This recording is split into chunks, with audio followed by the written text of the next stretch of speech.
Hi everyone, this is Shotzi for the Rough Cuts on Sunday. I hope you all have had an awesome week.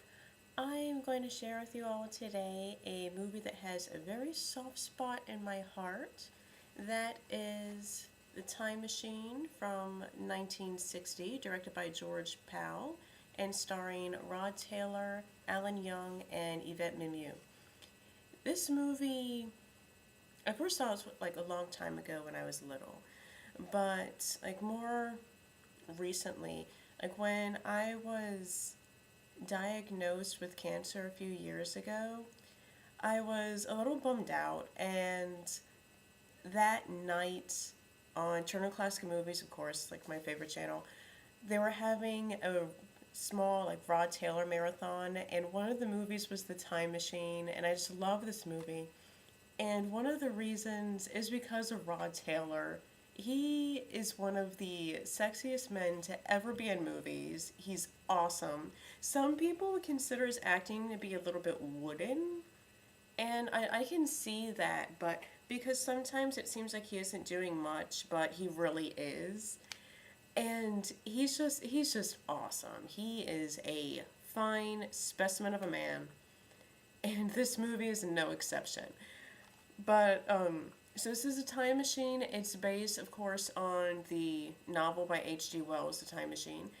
And this movie, there have been three renditions of The Time Machine. This one from 1960, also another one from 1979, and the more recent one with, I think it was Guy Pearce, directed by, I think, Simon Wells in 2002, which I'm not going to talk about. Not worth talking about anyway. So this one I think is by far the best one. It's also the one that's the most true to the actual novel. Although in this story I think the main character, George, who is the time traveler, I think he's a lot more optimistic in the movie than he is in the book. In the book he's very pessimistic. So if you're familiar with the story or like H.G. Wells' background, he was very into Marx theory, also Darwin theory, and this book really, no, well, not this book, well, the book, yes, it does, but also the movie, it really plays into those theories of Darwinism and also Marxist theory. The story begins with like a well-to-do inventor named George, who's played by Rod Taylor, who has a dinner party, and he's also somewhat of a prankster among his friends, so he presents them this small machine, and he starts talking about the fourth dimension.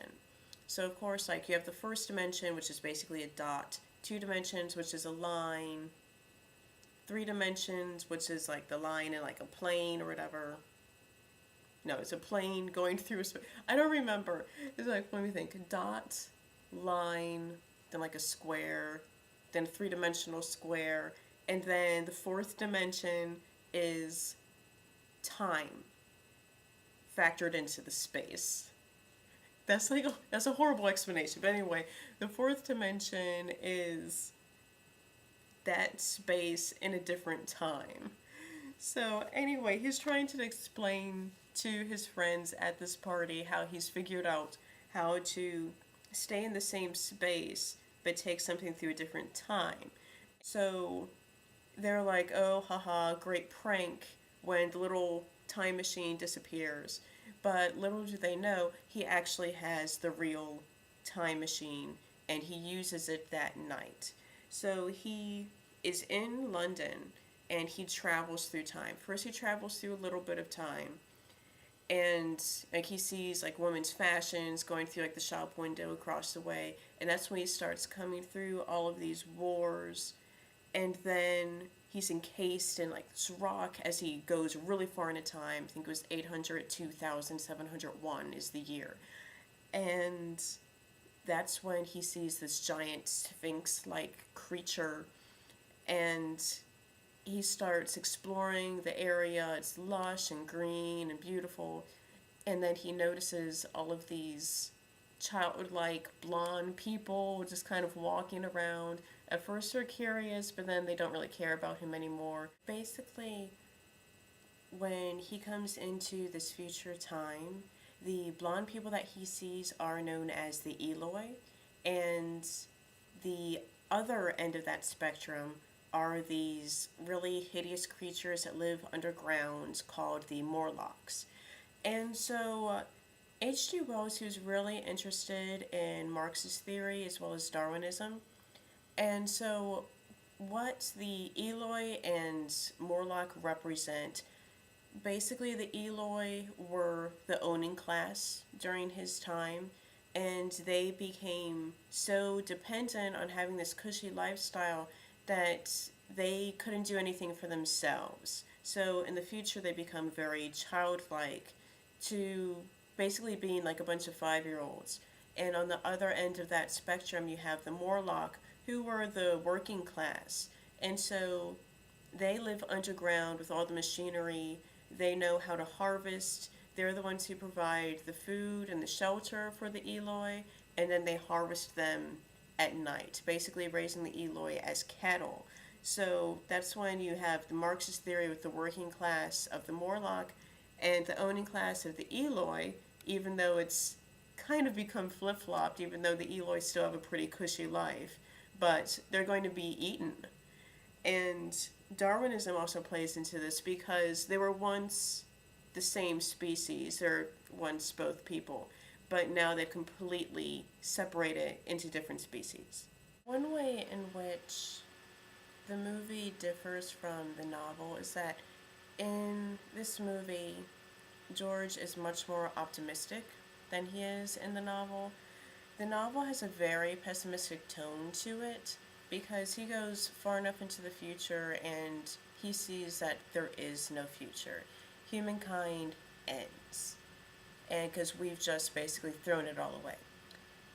But the narrator in kind of both cases, the film and the movie, really sums it up when he describes how even though there may not be a future or there's a very bleak future, you still have to have hope and act like there is one.